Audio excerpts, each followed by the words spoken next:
Hola, ¿qué tal? Buenos días, amigos. Miren, aquí nos encontramos en el pueblo mágico de Casadrandes, en el estado de Chihuahua, y estamos a punto de desayunar bien rico. Hay que empezar el día con un rico desayuno. Estamos en un restaurante que se llama Madre Mía on the Plaza. Está en el centro histórico de aquí del pueblo mágico de Casadrandes. Y ahorita me encuentro con un señor originario de aquí de esta región, una gran personalidad que tiene una plática bien rica. Empezamos ahorita a platicar y ya, híjole, hay que grabar, empezar a grabar porque se nos está pasando toda la conversación interesante. ¿Cuál es su nombre? Soy el ingeniero Jorge Aguilar Talamantes. Jorge Aguilar Talamante. ¿Y usted dónde nació, Jorge? Soy de aquí de De Casadrandes. aquí de Casadrandes. Mi abuelo, Julián Aguilar Barragán, y mi padre, Julián Aguilar Galindo, y toda la familia estamos aquí, todavía estamos aquí, todavía dando guerra. ¿Su familia de dónde llegó? Originalmente, mi abuelo llegó de San Andrés, Chihuahua, y mi abuela llegó de Jalisco. De ahí de San Andrés, la tierra de la esposa de Pancho Villa. Ahí es. Luz Corral de Villa. Luz Corral, así es, Luz Corral. Oiga, ahorita estaba platicando acerca de las minas. ¿Puede platicarnos otra vez así rápidamente lo de las minas? Claro. Las minas de las que manganeso. están aquí saliendo. Ajá. Claro que sí. En la época de la guerra, el gobierno americano necesitaba bastante manganeso para la aleación del hierro, hacerlo acero. Entonces el acero se constituye el 95% de hierro, ya sea magnetita o hematita, y para hacer el acero lleva el 3 o el 5% de manganeso y otros minerales que son aleaciones para efecto de que tenga la dureza necesaria. Entonces, en esa época no había manganeso, en Estados Unidos no hay manganeso, no hay yacimientos de manganeso, las minas, no hay minas de manganeso. La única que tiene ahorita, a la fecha, y nunca ha tenido, es en el estado de Arizona, en la zona de Kingman. Al norte de Kingman está un yacimiento de manganeso, y el porcentaje del manganeso es sumamente bajo, es el 2 o 3%, y que se necesita para hacer el acero. La calidad del manganeso debe estar alrededor del 30%, 28, 30%, y el mejor manganeso, el porcentaje es a 33 hasta 39%. Pero aquí el manganeso de la zona pues no es de alta calidad, de alto concentrado, sino es alrededor del 27, 28. Varía, hay variación, pero no es alto como hay en el estado de Hidalgo. En el estado de Hidalgo el manganeso sí es de alto concentrado, alto porcentaje. Entonces, durante la guerra había esa necesidad porque no había forma los Estados Unidos no tenía forma de conseguir manganeso de la India. Entonces lo traían y los barcos, los alemanes lo hundían. Entonces no había manganeso. Entonces, a raíz de la demanda se buscó buscar manganeso en México. Y el manganeso más cerca era aquí en Casadrandes, en la zona, en el noroeste de Chihuahua. Y ante esa necesidad, en aquel tiempo mi papá, Julián Aguilar Galindo, tenía un negocio de la mina de San Pedro, en San Pedro, en la estación de San Pedro. Esas minas las estaba explotando en compañía con una empresa americana que se llamaba Eagle Pitcher, que todavía está en Chicago, la empresa, ya en mínima actividad. Y entonces, a raíz de la incursión de mi papá en las minas, mi tío abuelo, Refugio Galindo, o sea, Cuco Galindo, empezó a gambusinear y convenció a mi papá de que allí había manganeso. Y mi papá le autorizó y empezaron a hacer prospectos y excavaciones para sacar manganeso. Hicieron dos tiros, y sacaron manganeso y se le dio empleo a las gentes de aquí de Casagrandes en la época de los 50 y 40, sí, 50. Entonces, y hay una anécdota de que vienen salían las gentes de allá de la mina con el problema de que el manganeso despide mucho polvo y venían a la cantina de Pancho Sin, o sea, la que está aquí donde está un negocio de yogur, de nieve y no sé qué. Total que venían ahí y salían en la noche y como les pagaban muy bien, pues se venían a los fines de semana que les pagaban. Y hay una frase muy propia de aquí de Casagrandes, que la gente cuando les pagaban bien, el doble del sueldo, algo así, salían de ahí la cantina de Pancho y le decían, vive el oro negro, ¿no? Que era el manganeso. Total que son anécdotas de aquí de Casagrandes. Pero en tiempos se explotaron y se mandaba el manganeso de ahí de Nuevo Casagrandes.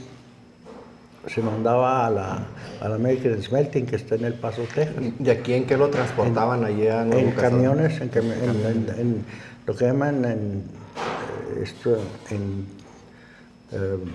camiones de volteo, o los que le llaman dompes, aquí le dicen dompes, pero es camión de volteo. Y eso lo llevaban y ahí lo cargaban, no está la Junta de Aguas de Nuevo Casagrandes, de ahí lo cargaban y se iba en góndolas de ferrocarril al Paso, Texas. Y se estuvo haciendo hasta que terminó la guerra y ya se volvió a la normalidad.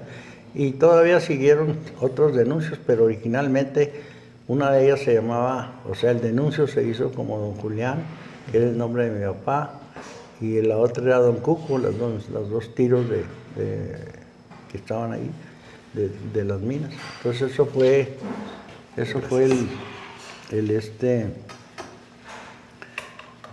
el por qué se están esas. Y ya después se hicieron, se explotaron, se estaba explotando la mina de San Pedro Corralitos. Y hubo una anécdota también que de la raíz de las minas, que era el presidente Roberto Vaca, el papá de Roberto Vaca, hijo, que fue presidente también. Que fue, no, él trabajó en la presidencia como no historiador, sino era el cronista. Cronista, perdón. Claro. Y el papá de él fue presidente municipal. Y cuando estaban explotando las minas de aquí de Don Cuco y de Julián, le pidió Roberto Vaca a mi papá que si le daba la rezaga, o sea, el sobrante porque lo tenían que clasificar y quebrar para mandar en tamaño, en calibre. Y entonces le pidió que si le daba la rezaga para poner, supuestamente pavimentar alrededor de la plaza, pero tiraron el manganeso. Pues bajaban las trocas troceras, pasaban por enfrente de mi casa, le daban vuelta a la plaza y todo alrededor. Y despedían mucho polvito, mucho polvo. Y entonces llegó un momento en que, muy amable, gracias. Llegó un momento en que ya pues las paredes estaban ya negras, entonces comenta la gente que se le juntaron a Roberto Vaca y le fueron a la presidencia a hablar con él, todas las damas de aquí de Casagrandes, a quejarse porque era mucho el polvo. Y entonces una de las señoras fueron a hablar con Roberto y le dijeron que no, que quitara el pavimento ese, o el material, que porque ya las tenía todas ahumadas en las piernas. Además que dijo de otra forma, mire cómo nos trae todas las verijas. Disculpen el francés, pero y las quitaron, pero eso fue una anécdota que sucedió aquí en Casadrán, en el Mágico. Oiga, ¿y la mina más o menos cuánto duró operando? Duraron operando, pues lo que fue muy poco tiempo realmente, serían alrededor de unos 5 años, yo creo, 4 o 5 años. Y más o Que menos, fuera. ¿a cuánta gente cree que se le haya dado trabajo ahí en la mina? No, era bastante, yo creo que serían como unos 40 o 60 gentes. Pues eran bastantes personas. Traía bastante movimiento. Y luego, pues esos nada más trabajadores ahí en la mina, porque sí se veía mucho movimiento. Claro, no es una mina muy profunda, pero sí dio bastante mineral y se mandaba. Como digo, él no era muy mineral, de alto concentrado, porque se necesitaba más, por eso se tenía que clasificar y sacar, pulirlo, o sea, subirle el porcentaje para que fuera aceptado en El Paso, Texas. Sí, para los requerimientos de ellos. Así es. Oye, si gusta empezar, Adelante. provecho. Ahí, comiendo y platicando. Así es. Déjeme le presumo acá a la gente del video del platillo para que vean que está bien rico. Antes de destruirlo, mire, vean nada más qué chulada, qué rico se ve. Frijolitos, chilaquiles rojos y acá de este lado unos huevos estrellados. Mira, ahí se alcanza a ver, unos huevos estrellados y arriba así una coronita de aguacate con cilantro y cebollita morada. A ver si podemos. ¿Y de la familia de su papá, había más hermanos? ¿O cuántos eran de la familia de su papá? Mi papá estuvo casado con mi mamá, que fue Francisca Talamantes. Ella se casaron en Janos. Con los Talamantes, de Porfirio Talamantes y esa familia. Porfirio Talamantes es tío abuelo y Juan Talamantes es mi abuelo. Ándale. Entonces los dos eran guerreros villistas, revolucionarios. Entonces Porfirio Talamantes lo hizo general. Francisco Villa. Fue presidente municipal de aquí, de Fue Casadrán. presidente municipal. Mi papá también fue presidente municipal de aquí en el 1907, por ahí que se da. Y Porfirio Talamantes fue presidente municipal. Todavía no existía, pues nomás estaba la estación de ferrocarril, que era la estación de ferrocarril de este municipio. No existía el municipio de Nuevo Casadrán. Así es. O sea, legalmente todavía no se constituía. Entonces Porfirio Talamantes fue presidente municipal de aquí.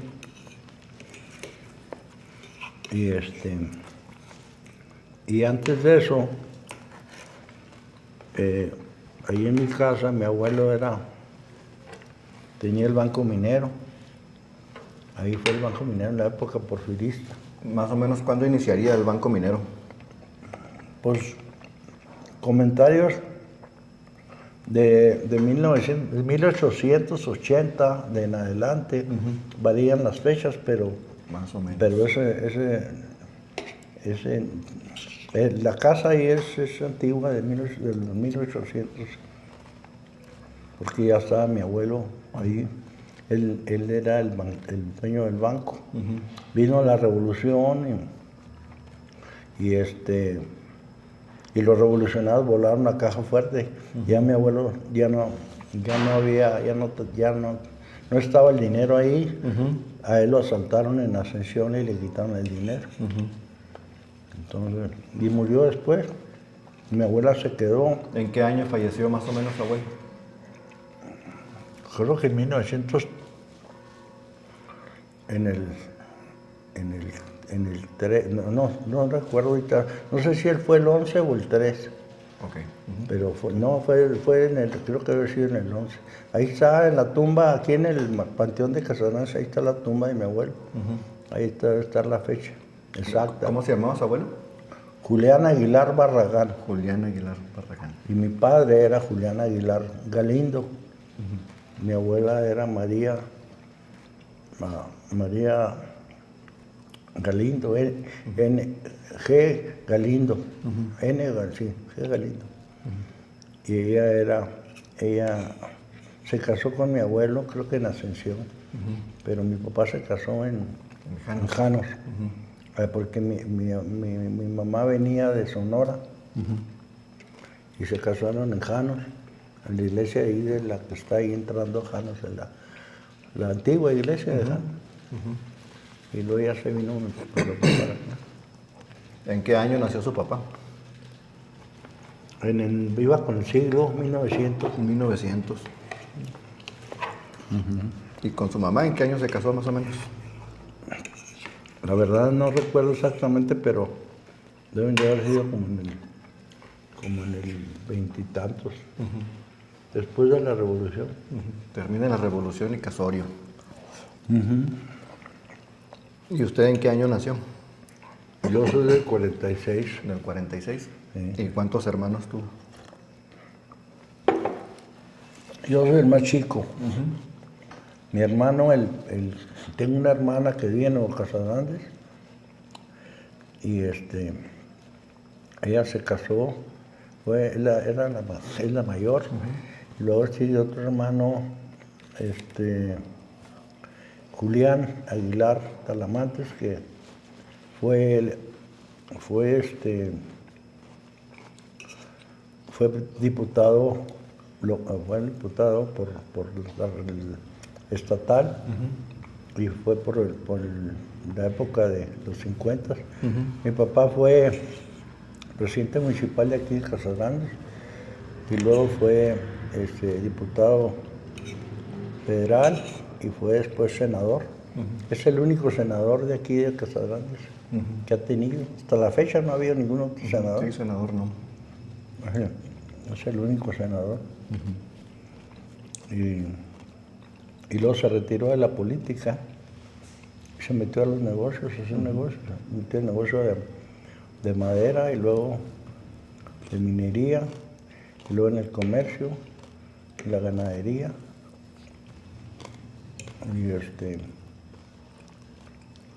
Y después se casó con mi mamá y ya se metió haciendo negocios, pero se retiró de la política. Era muy amigo del licenciado Luis Cortines. De hecho, antes de que fuera presidente, Luis Cortines era subalterno de mi papá, o sea, estaba abajo, y eran amigos. Entonces, cuando ya fue presidente, ya mi papá se había retirado, y le habló a mi papá que si se quería meter otra vez en la polaca. O sea, que le pidió un favor, no le pidió favor, le preguntó que si qué necesitaba, le mandó a hablar ya al presidente de Ciudad Juárez. Y mi papá le dijo que no necesitaba nada, que estaba bien. Pero ya traíamos un problema con una invasión de un rancho ganadero. ¿En dónde? En Palomas. En Palomas. Y entonces mi papá le dijo que no necesitaba, que estaba bien, pensando que mi papá, que a lo mejor el presidente si le hacía un favor, le iba a pedir otro favor, claro. que regresara. Y mi papá dijo, no, estoy bien, no necesito ayuda. ¿En qué área el rancho de Palomas? Es un rancho ganadero. Sí, pero ¿en qué? Está pegado a la línea divisoria de Estados Unidos. Y luego después el rancho fue invadido, precisamente fue invadido por los paracaidistas. Y hasta la fecha está en pleito con el gobierno federal porque lo expropiaron y no lo indemnizaron. ¿Eso en qué año fue? En los 50. En los 50. ¿Y cómo se llamaba el rancho ahí? ¿Tenía nombre o no? Las Bolas. Las Bolas, sí. Que se llama actualmente, creo que es Ejidos División del Norte, ¿no? Es un edificio muy grande. ¿Cuántas hectáreas sería ese rancho más o menos? Bastantes hectáreas. Pero es rancho ganadero. Lo que pasa es que ¿Llegaba hasta Palomas o no? No. El índice agostadero es muy alto porque es muy árido. Sí. Entonces, de acuerdo a la clasificación, son las hectáreas. Pero pues eso ya es tiempo pasado. Pero entonces me platicaba de sus hermanos. Sí, somos Julián, mi hermano, Julián Aguilar, Talamantes. Era el de los hombres mayor, mi hermana y otro hermano que vive en Ciudad Juárez, que se llama Jaime Aguilar Talamantes. Él vive en Ciudad Juárez y allá está ahorita. Está casado y tiene su familia y todo. Ya se instaló ahí en Ciudad Juárez. En el caso mío, yo fui a la escuela aquí en la Escuela Oficial número 59, donde es ahora la presidencia municipal. Ahí cursé la primaria. Que se llamaba María Martínez. María Martínez. El profesor, el director era José Saucedo. Y la esposa de él era maestra, fue maestra mía, se llama María. Y luego después aquí cursé unos años y luego después me fui a Nuevo Casas porque ya estaba mi hermana y fui a la escuela González Bocanegra. Ahí cursé el 6º año y anteriormente había cursado el 6º año aquí, o sea, tengo 2 certificados de primaria porque mi papá dijo que estuviera otra vez. Dijo, le gustó tanto el 6º año que lo repite. Así es, pero no por gusto, sino por órdenes de mi papá. Y después me fui a Colonia Juárez, ahí aprendí el inglés. Ahí en la academia. En la Academia Juárez. Y mi papá después me mandó a estudiar a Estados Unidos. ¿Ahí en la academia terminó secundaria nada más o secundaria y preparatoria? Ahí en la academia estuve 2 años, ahí lo aprendí. Y ya después mi papá me mandó a Estados Unidos a estudiar. Y ahí estudié 18 años en Estados Unidos. ¿Y qué estudió? Soy ingeniero industrial. Y también tengo, inicié un negocio de fertilizantes orgánicos y una comercializadora. Entonces estamos... también puse una planta maquiladora en Ciudad Juárez durante 20 y tantos años. Y la cerré no por más negocios, sino por razones personales. Y ahora aquí estoy en Casas en mi casa. Perdón. Pero he conservado la casa porque pues es el legado de los Aguilar. Claro. ¿Verdad? Por esa razón. Y sobre todo porque le agarré cariño pues, desde la infancia. Y a raíz de ese cariño que le tengo a Casas Grandes, durante la época de que siempre estuve viniendo y de vuelta mientras estaba en Ciudad Juárez, porque ahí viví en Ciudad Juárez, para efectos de la planta maquiladora que tenía en Ciudad Juárez y en El Paso. Y entonces, se vino la situación de que en Casas Grandes pues no había nada de que prosperara, todo era Nuevo Casas Grandes. Y se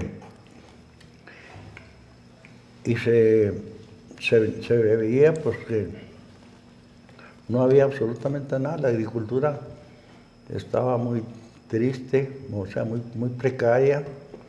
La madera estaba ya de bajada, no era tanto el auge.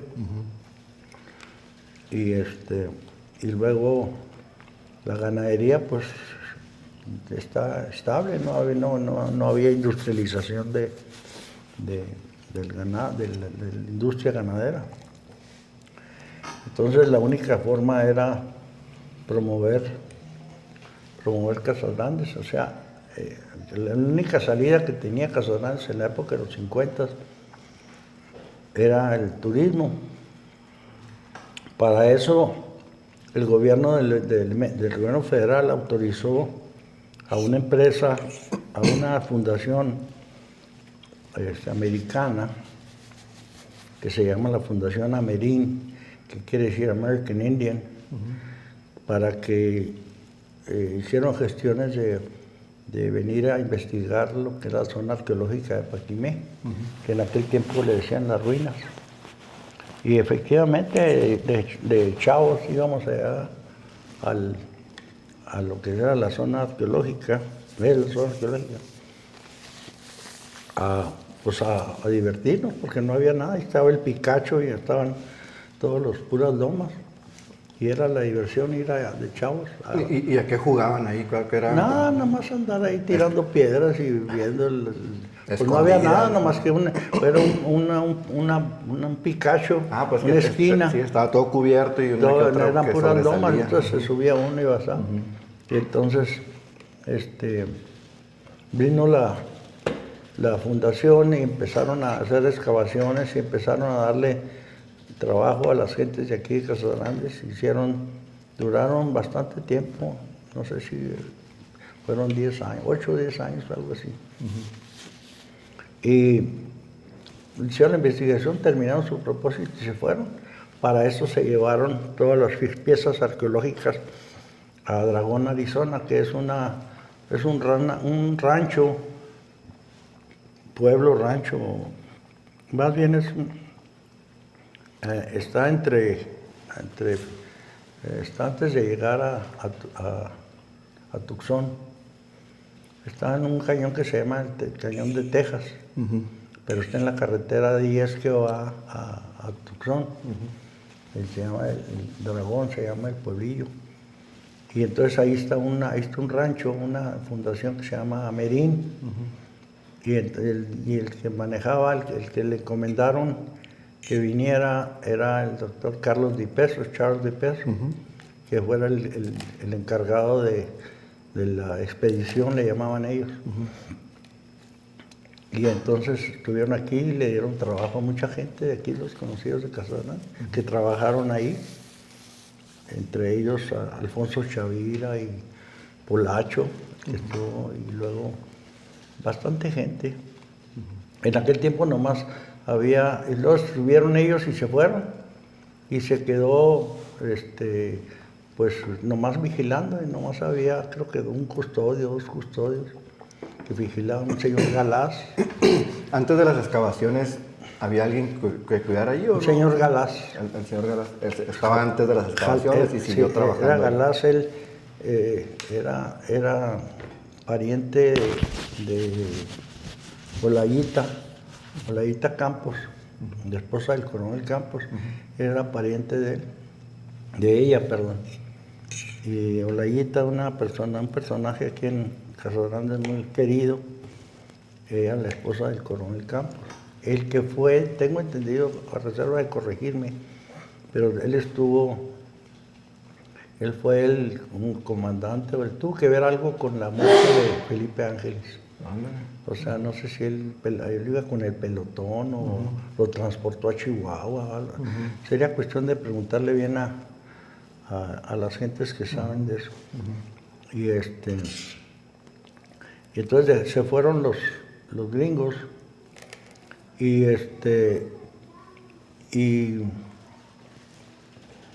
se quedó el encantado ahí, ¿no? O sea, se fueron. Pero para esto ya estaban las piezas allá, pero nadie sabíamos nada de eso. O sea, ni ellos dijeron nada. Nunca vinieron y se estaban llevando las piezas a Estados Unidos. ¿Y se supone con qué propósito? ¿Investigarlas o nada más? Estimarlas y clasificarlas.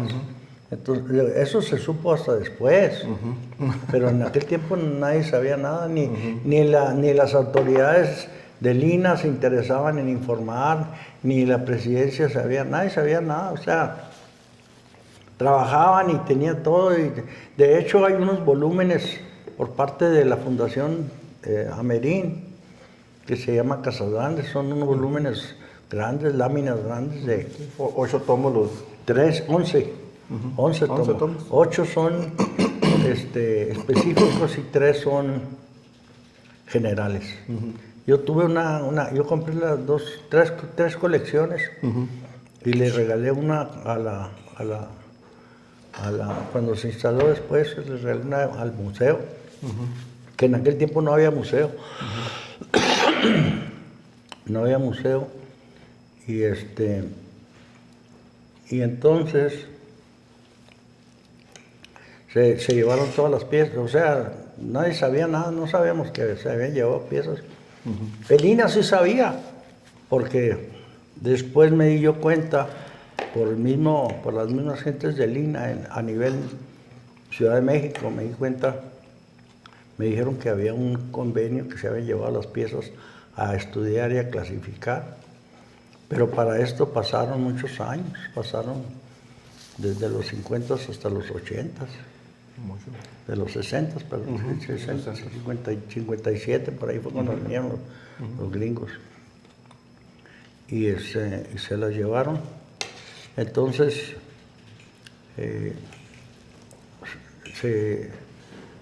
estuvieron como 8 años de peso y su gente. Obviamente le dieron trabajo a mucha gente aquí en Casadrándes, que no había, fue una época donde bajó la situación de la guerra, ya había pasado.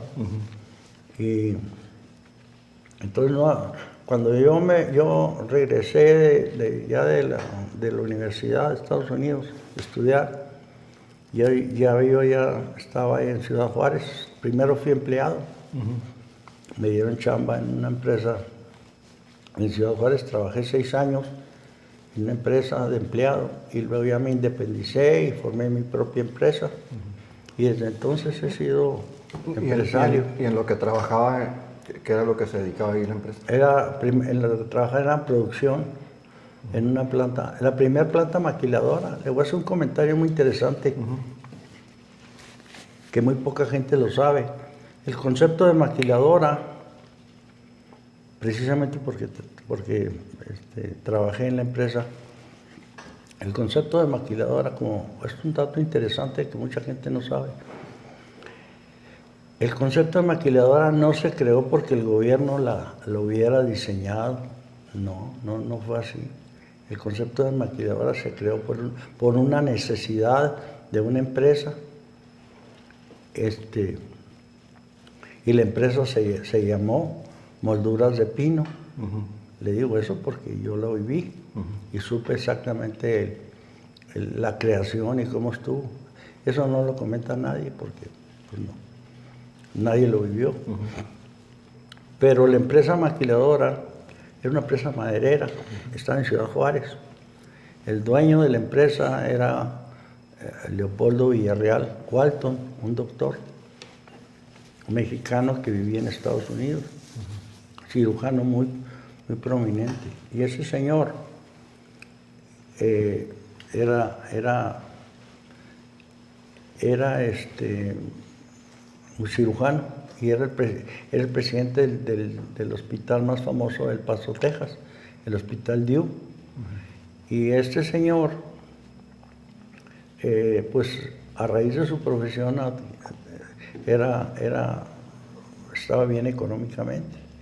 Entonces, el auge, ya la madera, el negocio de madera aquí en Nuevo Casadrándes y en Casadrándes iba de bajada, pero él logró integrar o diseñar un proceso. Producían moldura y entonces diseñó un mecanismo o un producto más bien, que son las puertas de tambor, las que se usan aquí y esas puertas de tambor, dentro de todo el mecanismo, eran que traía el triplay de la hoja de las caras la traían de Taiwán, de las Filipinas también, Taiwán y las Filipinas de allá de Singapur. Entonces lo traían en barco en la época de los 50, estoy hablando.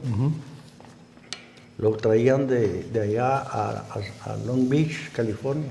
De ahí lo transportaban a ferrocarril hasta El Paso. Y luego del Paso cruzaba el carro de ferrocarril, cruzaba Ciudad Juárez. Y ahí establecieron una planta o una fábrica de puertas de tambor. Y llegó un momento en que el volumen era tan grande que tenían que pagar. En aquel tiempo no existía el concepto de maquila, no existía. Entonces ellos tenían que pagar el 100% del producto, del impuesto, o sea, el 100% del valor, no el 10% ni nada de eso, no había aranceles. Era el 100% del valor para traerlo a México. Y luego procesarla, hacerla el producto y regresarla, el producto terminado a Estados Unidos, y después pedirle a Hacienda que le regresara porque el producto se exportó, no se quedó en México. Esa era y duraban hasta un mes, 2 meses por cada furgón de ferrocarril que Hacienda le regresara el valor de la materia prima de que se traía. El producto era, le llamaban un triple A muy delgado de 1/8 de pulgada que se llamaba Lowan, que era caoba filipina. Entonces, esa caoba, ese proceso, pues era muy oneroso para la empresa porque tenía que pagar el 100% de la caoba que le importaba. Y como era una caoba muy delgada de 1/8 de pulgada, aquí en México no se producía, el único que producía era Duraplay de Parral. Y Parral producía un triplay de 1/4 de pulgada, el doble de grueso. Y no era caoba, era pino. Entonces el precio era muy alto y el precio en Estados Unidos pues no era para exportación. Entonces lo que se hizo fue que en aquel tiempo el gerente de la empresa, del doctor Leopoldo Villarreal Walton, era don Ignacio Tinoco.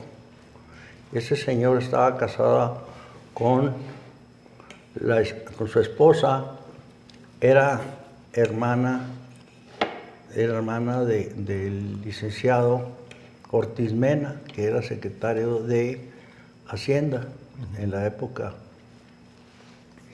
creo que era antes de Díaz Ordaz, estaba en la presidencia, era secretario de Hacienda, de Parral es el señor. Entonces, el concepto era de que, pues estábamos, el cuñado el gerente era el cuñado de Hacienda, y se le pidió, entonces se solicitó darle solución al problema, a ver si no podían crear un mecanismo de que se pudiera no pagar el importe total, que se solicitara una fianza para garantizar el pago, porque el producto salía y regresaba. No era lo mismo pagar el 10% de la fianza o el 5% de la prima que pagar el 100% y esperarse 3 meses a que Hacienda regresara el dinero. Y las cantidades que se mandaban pues eran bastante, era alrededor de 22 trailers diarios de puertas de tambor, y así puede usted imaginar era mucho el dinero.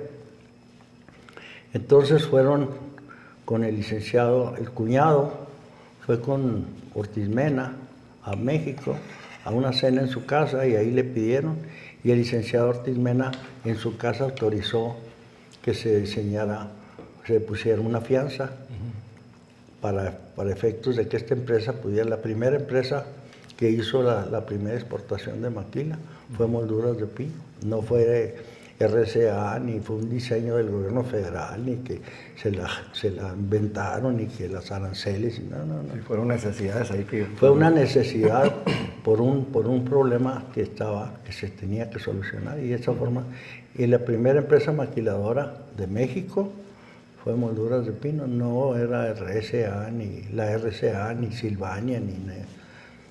Fue Molduras de Pino, una empresa mexicana. De ahí surgió todo un modelo de maquilas en Ciudad Juárez. Entonces, volviendo acá a lo de Casas Grandes, yo estaba en Ciudad Juárez y luego ya puse mi propio negocio, y entonces yo venía aquí a mi casa los fines de semana y viendo pues que no salíamos que la única opción de Casas Grandes era el turismo. Estuvo muy simpática la anécdota porque Todo bien. porque le dije yo a Olayita Campos, que era una amiga de la familia de mi mamá, era muy amiga de mi mamá. Le dije a Olayita Campos, oiga, Olayita, pues no, vamos a hacer bien las fiestas de San Antonio. Y era el evento principal de Casadrán, no había otro evento. Ni la celebración de los muertos era tan apoteótica como ahora. Y le dije a Olayita Campos, le dije, oiga, vamos a hacer algo porque aquí no viene nadie, todo está muerto Casadrán, se va a morir. De hecho, para allá íbamos.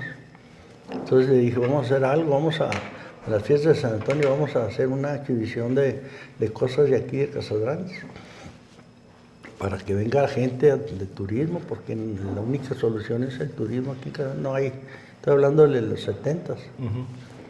Entonces, no hay nada que se pueda hacer. Digo, no tenemos salida, la agricultura está muerta, la minería no se diga, la ganadería pues muy independiente. Entonces la única cosa es el turismo. Entonces dijo, vamos a organizar una exhibición de cosas de aquí. Y se le pídale a la gente de aquí, Casadrandes, que exhiban lo que tienen. Monturas, arreos, pues lo que tengan. Y efectivamente, aquí en el kiosco de la plaza se presentó, eran las fiestas de San Antonio. Pues no venían juegos mecánicos, era pura comida y reunión rústica completamente, no había música.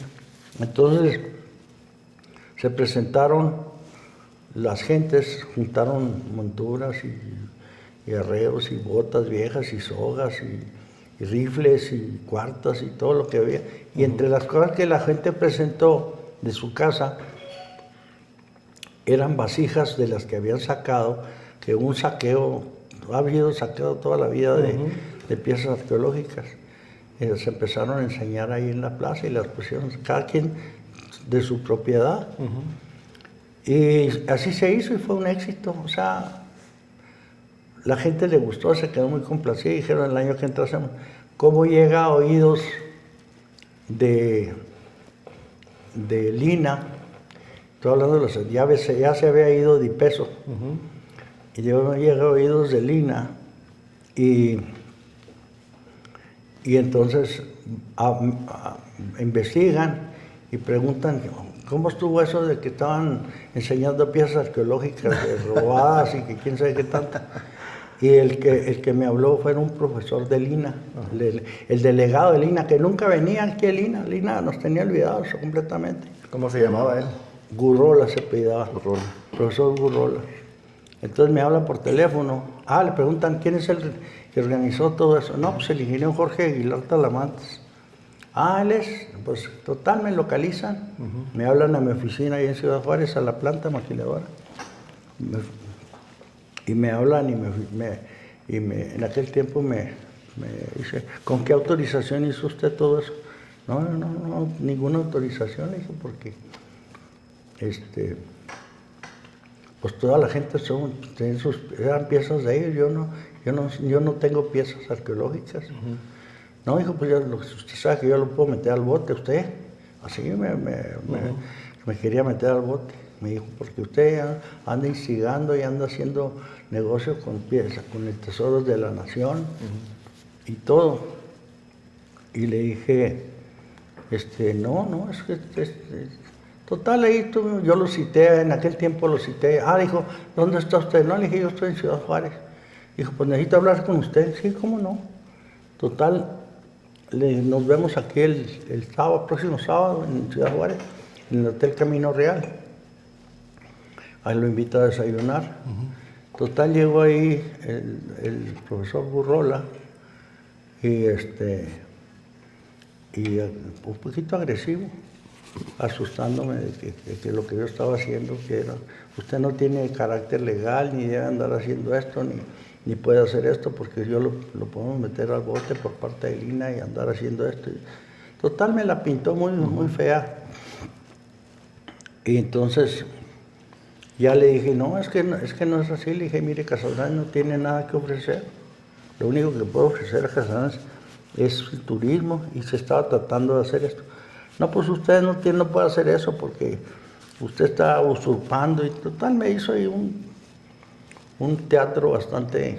Entonces ya en una plática como de 3 horas, ahí en el Camino Real en Ciudad Juárez. Y me dijo, lo que necesita usted es hacer las cosas bien. Entonces, pues vaya. Entonces yo estaba yendo a México porque tenía un negocio en el estado de Hidalgo. Estaba yendo a México cada 15 días. Le dije, pues voy a ir a México a hablar allá a ver qué es lo que necesita para que se pueda promover algo en Casadrandez.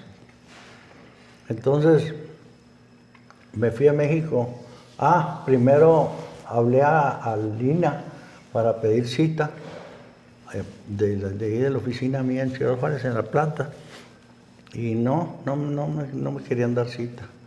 Entonces, después de tanta insistencia, me dieron cita y fui a México. Yo tenía que ir cada 15 días al estado de Hidalgo, a Tulancingo. Ahí tenía un desarrollo. Y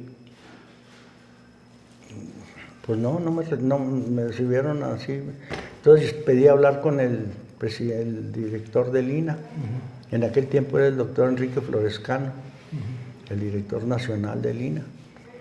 Y entonces platiqué con él someramente, pero pues me recibió como muy cortés, una fina persona, todas las cortesías y todo, pero no trascendió nada. A los 15 días volví a ir, ya sin cita y sin nada, y toqué la puerta, y quiero hablar con el doctor Florescano. No, pues que está ocupado. Bueno, dígale que mañana lo espero en la Calesa Inglesa, en la Ciudad de México, en la zona rosa. Dígale que lo invito a comer, que ahí lo espero. Aquí está el teléfono y todo para que confirme. Y sí, al día siguiente yo estaba ahí, entonces yo digo, y sí llegó el doctor, acompañado de 2 gentes. Y ahí comimos, platicamos y todo. Y ahí empezó a desarrollarse, le empecé a platicar la situación de aquí de Casadrandez, que pues que se necesitaba. Y total me escucharon, pero no trascendió. A los otros 15 días volví y le hablé y le dije, oiga doctor, pues, ¿qué le parece si vamos a otro restaurante? Y nos fuimos al Bellenhausen y luego después nos fuimos a uno de cortes de carne, que le gustaba mucho la carne al doctor. El Angus, se llamaba el Angus. Y luego, total, visitamos como 5 restaurantes en las Cías, porque yo iba cada 15 días. Y en una de las pláticas ya nos hicimos cuates. Le dije, pues dijo, es que necesita usted tener carácter legal, porque no tiene eso de andar haciendo las cosas así, pues se ríen de usted, es la verdad. Entonces le dije, bueno, pues ¿qué se necesita? Entonces me dijo, no necesitan constituirse como una asociación civil. Entonces ya el doctor me dio las guías y todo, ya le di instrucciones a Gurrola de que me atendiera. Ya en otros términos, Gurrola ya se le había quitado la agresividad y todo, ingeniero, ¿cómo está? Mire, todo. Total que en las idas y venidas se constituyó, no, todavía no se constituía. Le dije al doctor Enrique, le dije, oiga doctor, ¿por qué no se da una vuelta a Casadrandez? El director del INA, el mero capitán. Entonces me dijo, no puedo. En primer lugar no hay presupuesto. Y entonces le dije, no se preocupe por eso. Yo lo invito. Yo le pago. No, ¿cómo cree que quién sabe tanto? Bueno, pues total ahí quedó, no trascendió. La siguiente vez que fui, para esto, pues estoy hablando de cada 15 días, durante 6, 8 meses y todo. Y entonces le dije, ándele, vaya. No, dijo, es que no puedo ir porque no tenemos presupuesto y además no. Entonces, y además no tendría que ir yo solo, tenía que llevar unas gentes que me acompañen para acá. No, le dije, pues yo lo invito, le dije, para que vaya. Total, no me aceptó. Entonces lo que hice fue compré el boleto de él y de vuelta y de 3 acompañantes. Entonces fui y le entregué los boletos. Le dije, aquí están los boletos, están abiertos para cuando usted quiera ir, nomás me avisa, yo voy a estar al pendiente y todo. Pues sí, pasaron como 3 semanas y me dijo, ¿sabe qué? En el verano, no ahorita recuerdo el año que fue, pero fue en los 80s. Voy a ir. Le dije, no, el boleto está para que usted llegue a Ciudad Juárez y se hospede aquí en el Camino Real y luego vamos, vengo por usted nos vamos en coche a Casadrandes, se hospeda en el Hotel Piñón, en aquel tiempo se llama el Hotel Piñón, y va a visitar la zona arqueológica, visita las ruinas, en aquel tiempo eran las ruinas. Y entonces, y dijo, sí, total, se aceptó y se hizo el viaje. Entonces yo fui por él a Ciudad Juárez, estaba en Ciudad Juárez, nos venimos en 3 coches. Y para esto conseguí unos reporteros del Diario de Juárez y le dije, va a venir el doctor Enrique Florescano de México, viene con 3 acompañantes, unos directores y eran 3 señoras que venían con él. Y los recibí, entonces por ahí los transportamos al Hotel Piñón y luego vinieron venimos a que vieran las zonas que no había nada, nomás estaba una casetita ahí. El cuartito ahí. Nomás el cuartitito. Y entonces vino y ya vio la zona y todo. Y luego le dije, no, pues estoy hablando de los 80s, Entonces le dije, ahora sí, doctor, ya para entonces éramos compas. Y le dije, ahora sí, doctor, póngale el primer adobe, la primera piedra. No, el primer adobe. Dijo, pero si no tiene ni proyecto. No le hace, le dije, pero aquí anda. Aprovechando que anda acá. Además, están aquí los reporteros del Diario de Juárez. Para esto ya los había convencido a los muchachos que le hicieron el reportaje al doctor Florescano, el director y todo, y que sacaran un reportaje.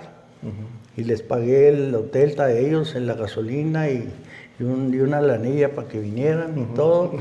Y entonces sacaron después un desplegado a colores en el Diario de Juárez, ahí está el Diario de Juárez, de la visita del doctor. Y le dije al doctor, ponga el primer adobe en los 80. O sea, ya son que 60 años. 60 y tantos años. No, son 40. ¿Principios de los 80s? Sí, a mediados de los 80s. No, o sea, son 40 años, ¿no? Sí, 40 años. 40 años, perdón. No 60, 40. 60 de cuando empezamos. Y le sacaron el reportaje a colores, ahí está en el Diario de Juárez. Y puso el primer adobe en lo que está al frente ahí, pero pues, porque le dije, no, hijo, aquí no hay adobes. No, le dije, ahí tengo yo adobes en mi casa y mandé al velador, le dije, váyase, Chaparro, se llama José Chaparro. Chaparro, váyase a la casa y tráigase un adobe vamos a poner el primer adobe. Y ahí se ve el doctor el primer adobe en los 80s todavía. Y entonces ya le hice una cena al doctor y ya se fue a México. Y estuve yendo yo seguido y entonces ya incrementó de 2 custodios a 8 custodios para que estuvieran cuidando. Me dijo el doctor, oiga, ingeniero, hay una situación. Y le dije, ¿cuál? Mire, dijo, él fue el que me dijo, Enrique Florescano, me dijo, los gringos tienen todas las piezas que que hicieron estudios, están en Estados Unidos. ¿Cómo? Sí, se las llevaron. Y luego, pues allá están. Y luego, pues le dije, pues vamos a traérnoslas. No, dijo, porque no hay presupuesto. Y no se tiene que hacer un estudio, tiene que hacer un análisis para mandar unos arqueólogos a Arizona, a Dragón, Arizona, a que hagan la clasificación. No, pues los mandamos, dije, nomás que en avión no, le dije, que se vengan en camión y yo los llevo hasta Arizona. ¿Dónde mero está? Pues en Dragón, Arizona. Ah, bueno, entonces yo fui a Dragón.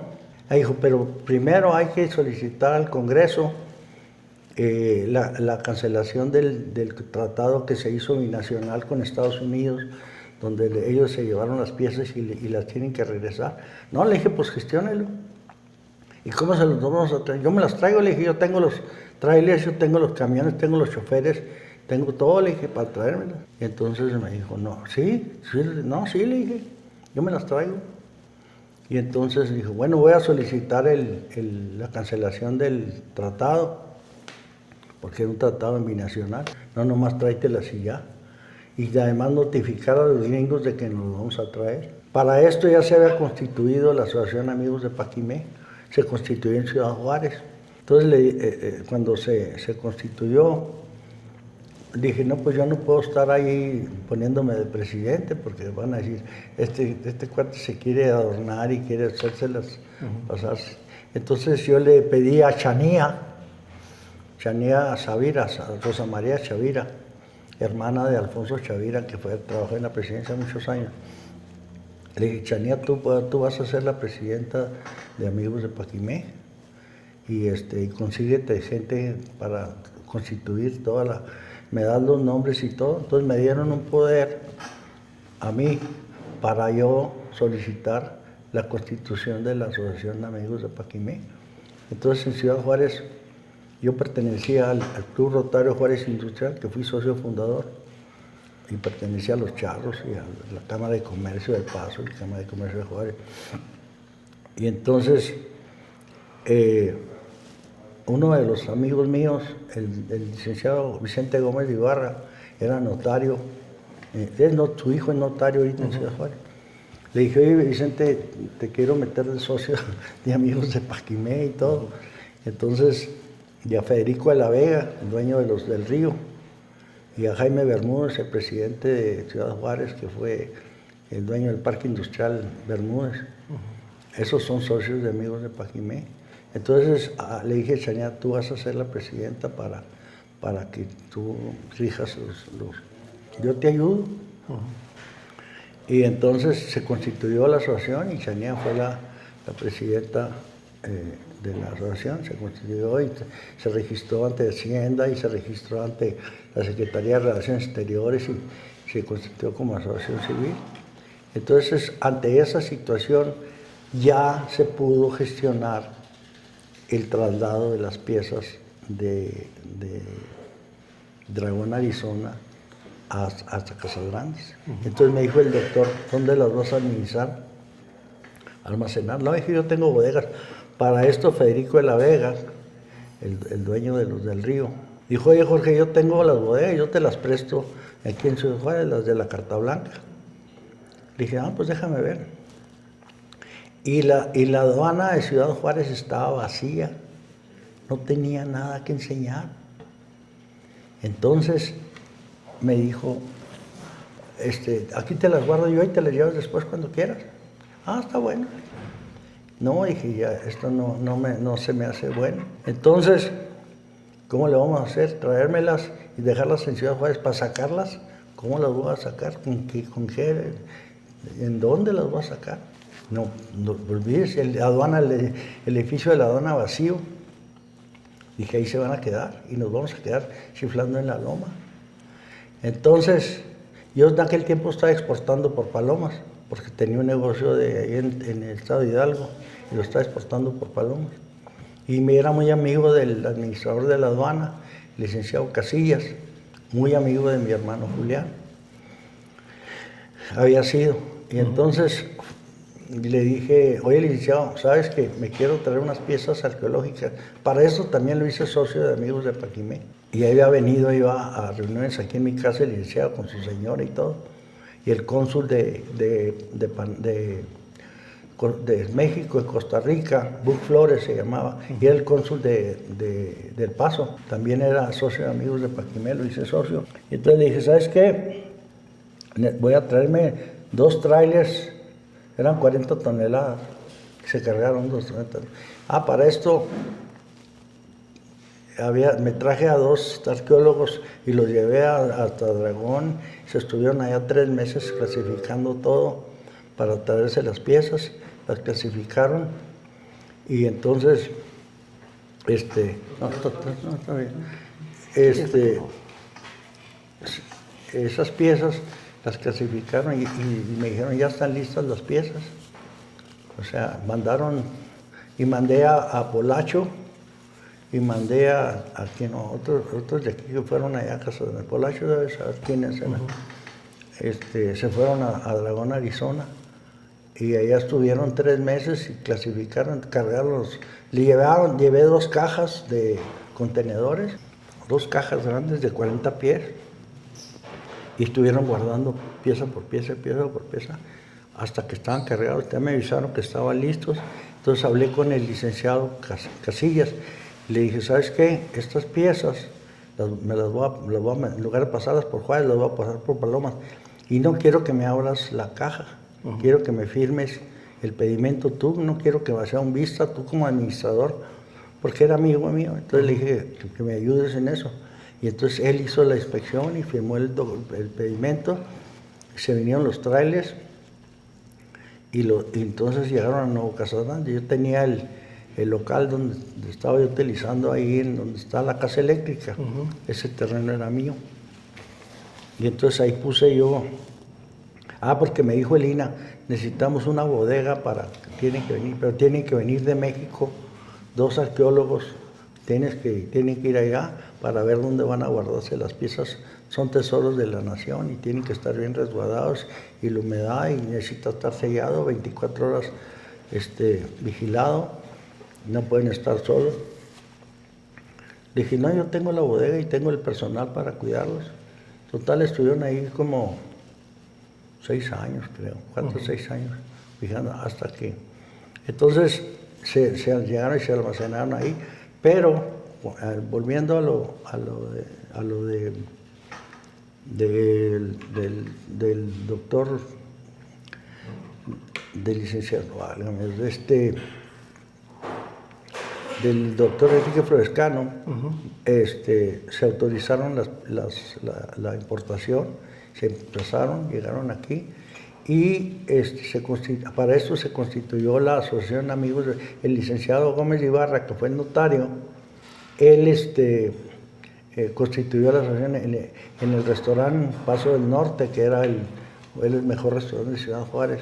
Y el dueño, José Antonio Durá, me dijo, ingeniero, yo te regalo la cena para todo, cuando celebrar y ahí se hizo la cena en el restaurante, que está enfrente de la Escuela Superior de Agricultura. Ahí estaba una agencia aduanal, ahora era el restaurante Paso del Norte, era el mejor de aquel tiempo. Y ahí se constituyó la asociación, se formó.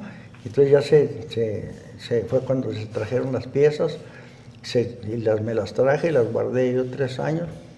Y después de 6 años les dije, ¿saben qué? Yo ya no puedo estar pagando velador las 24 horas, custodiando estas piezas, que si se llega a perder algo, yo voy a ser el responsable y me van a meter al bote, un robo o algo. Entonces se trajeron las piezas aquí a la presidencia municipal, en aquel tiempo estaba vacía, se metieron en 2 cuartos y duraron ahí como, ya eran los 90s, y fue cuando vino la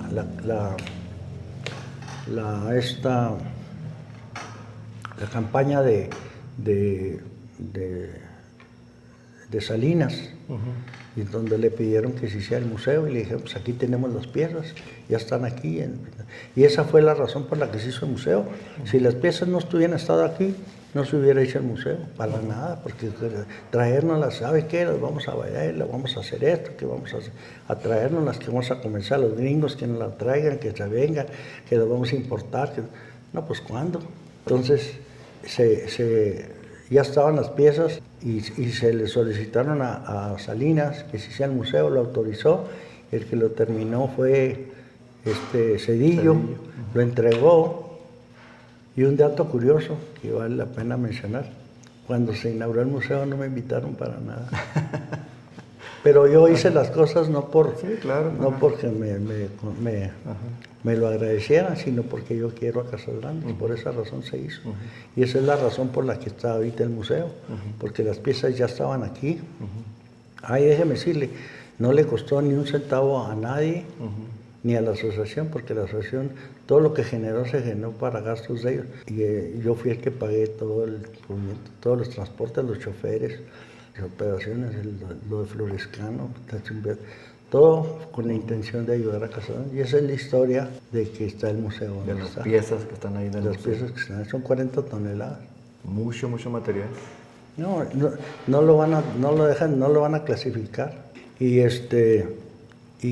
pues ya ahora ya a raíz del museo, después se invitó, la misma asociación invitó se apoyó a los de Matortiz.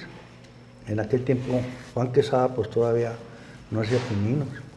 Estoy hablando de los 70, entonces todavía no existía. Y el que lo impulsó, un dato interesante para que la gente sepa, y los de Matortiz sepan, que el que le abrió los ojos y las puertas a Juan Quesada fue Spencer McCallum, un tipo americano que quiso mucho a Casas Grandes. Y de hecho, aquí se estableció y aquí murió, y creo que aquí está sepultado en Casas Grandes.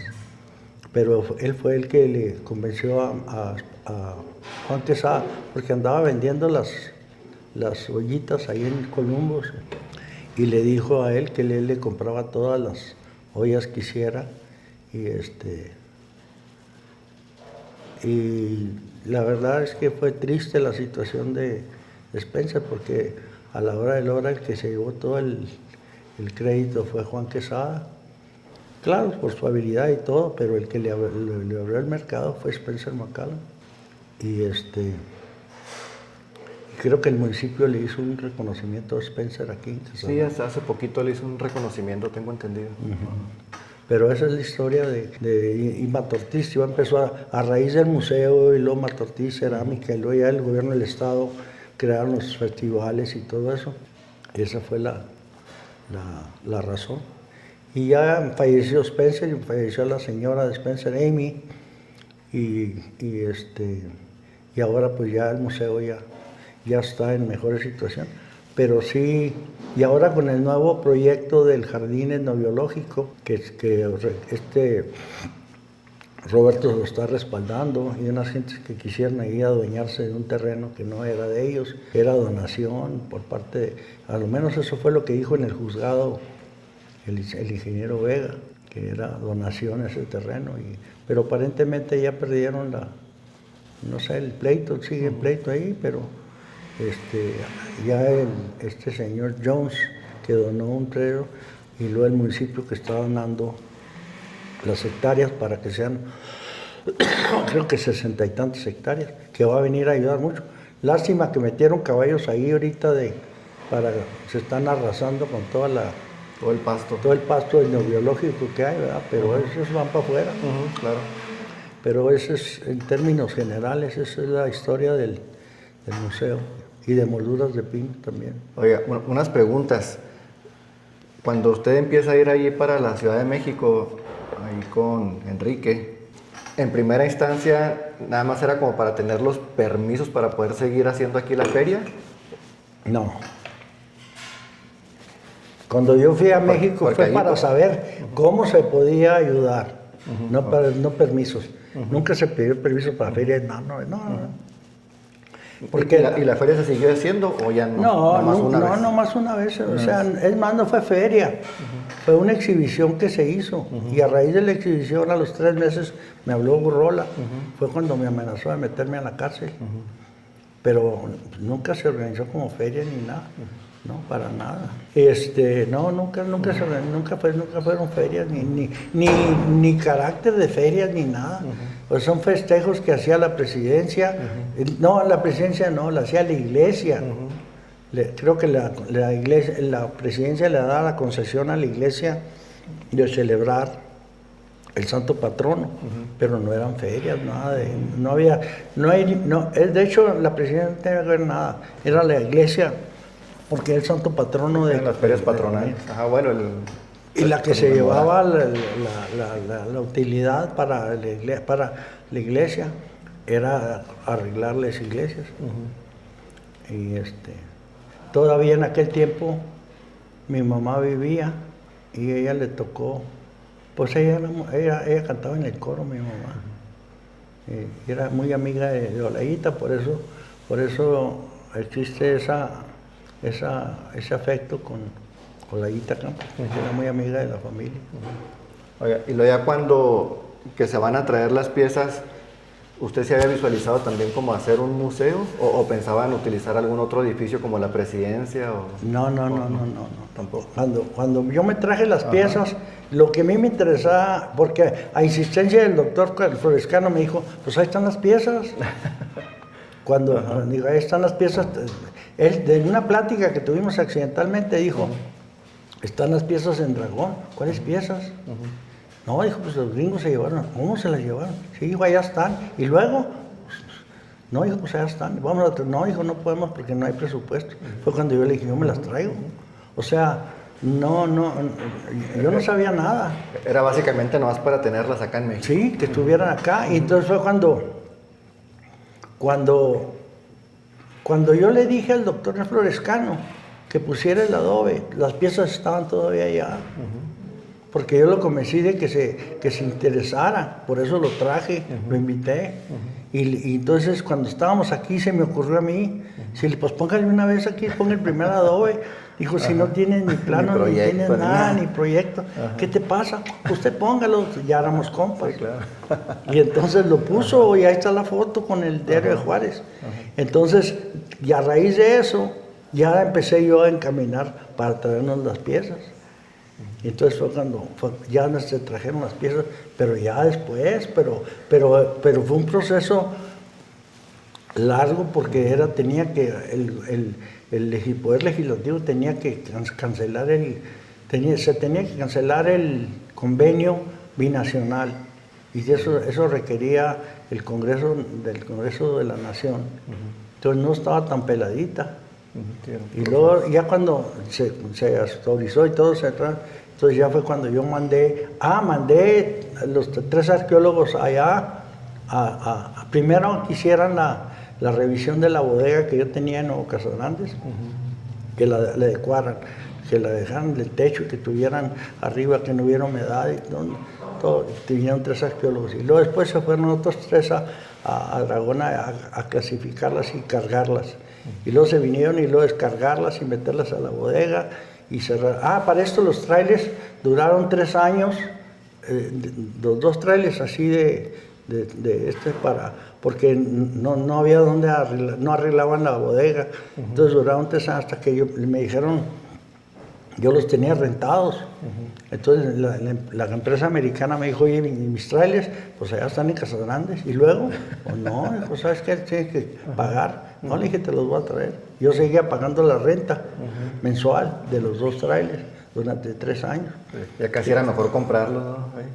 Pues quién iba a saber. Sí, quién iba a saber que iba a pasar tanto Total tiempo. que se desocupan los trailers, se meten a la bodega, duran ahí 6 años en las bodegas. Y luego le digo, ¿saben qué? Yo ya no puedo estar pagando velador de 24 horas si le llegan a robar y todo. Y entonces fue cuando se metieron acá a la presidencia. Entonces yo ya me lavé las manos, ya cumplí, ya no estaban aquí las piezas. Y eso fue, y luego ya fue cuando se construyó el museo después. Pero fue en el 90 y tantos, en el 99. 94 creo que empezaron a construirlo y lo inauguran en el 96. Ahorita se están cumpliendo 30 años de... Bueno, pues eso no lo sabe, ¿cómo se llama? Mauricio, ¿eh? Esta plática no sabe, ni sabe, ni nunca ni quiso preguntar. No, pues ojalá que este video también sirva ahí para hacer honor un poquito de justicia, ¿no? A esta historia. Pues las cosas se hizo con cariño, pero de todas maneras es importante saberlo. Sí, bueno, pues como medida de información sí, pero no se hizo por interés personal. Digo, al contrario, se hizo por querer a Casagrandes, y esa es la historia. Y ahorita ya ha pasado el tiempo desde ese momento y a la actualidad, ¿cómo ve usted el turismo, la gente, el movimiento del pueblito? Pues usted vea, usted dígame, ya tienen callejonadas, ya tienen, vienen estudiantes, ya usted el jardín neurológico, llama Tortiz, ya tiene su propia identidad, ya tiene, ya hay la cueva de la olla, ya Lina ya tiene más injerencia, tiene muy descuidado el museo, eso sí le digo. ¿Por qué? Porque no han gestionado. Cáigale quien le caiga, pero la realidad es la realidad. Y eso no es otra culpa nomás que de nosotros por dejar que las cosas sucedan así. Pero pues cada quien pone el granito de arena como puede, ¿verdad? Yo en ese tiempo lo hacía con la mejor intención y tenía los elementos para hacerlo, los camiones, los trailers, los choferes, todo, y el presupuesto para hacerlo. Entonces lo hice para que Casagrandes tuvieron una poquita mejor de imagen. Y a la fecha, mire, pues ya está. Estamos aquí en un restaurante saboreando unos chilaquiles, ¿verdad? A raíz de eso. De todo ese proceso. Así es. Oiga, pues muchas gracias por la plática. Ya ni lo dejé almorzar, mire, No hay cuidado, no hay cuidado. Plática bien agradable y pues mucha información Pues, bien valiosa para nuestra historia aquí regional. Claro, ¿no? Y sobre todo que la gente se motive para seguir ayudando a Casagrandes. Yo ya voy de pasada, salida más bien, pero la intención era precisamente que se... Y déjame decirle una cosa, se nota que, por ejemplo, mucha gente, a raíz de lo turístico que tiene, se ha incrementado la población en Casagrandes y la ha crecido. Ya la gente no viene a hacer negocios, viene a vivir, va a ser la zona residencial de Nuevo Casagrandes, ¿verdad? Sí, y se vive muy tranquilo, muy a gusto. Y los mismos gringos que han venido a visitar dicen que se siente la tranquilidad, el magnetismo de Casagrandes. Sí tiene magnetismo, ¿eh? Sí, sin duda. Sobre todo teniendo gente que quiere ayudar como el presidente, que se ha esforzado bastante para que Casagrandes crezca y la gente pues lo aprecia y tenemos buen presidente, gracias a Dios. Entonces hay que apoyarlo y que sigan las cosas adelante y sobre todo motivar a gente, porque hay mucha gente de fuera que quiere arraigarse aquí en Casagrandes. Eso ha hecho que los precios de las casas habitaciones se suban. Sí, han aumentado bastante. Y fíjese, ayer estaba platicando con los agentes de los hoteles y les ha ido bien. Dentro del panorama de crisis de México, les ha ido bien a los hoteleros de aquí. Entonces, la tendencia es que pues, se siga incrementando. Esperemos que así siga en los próximos 50 años. Con el favor de Dios. Bueno, pues nos despedimos. Hasta luego, nos vemos. Adiós.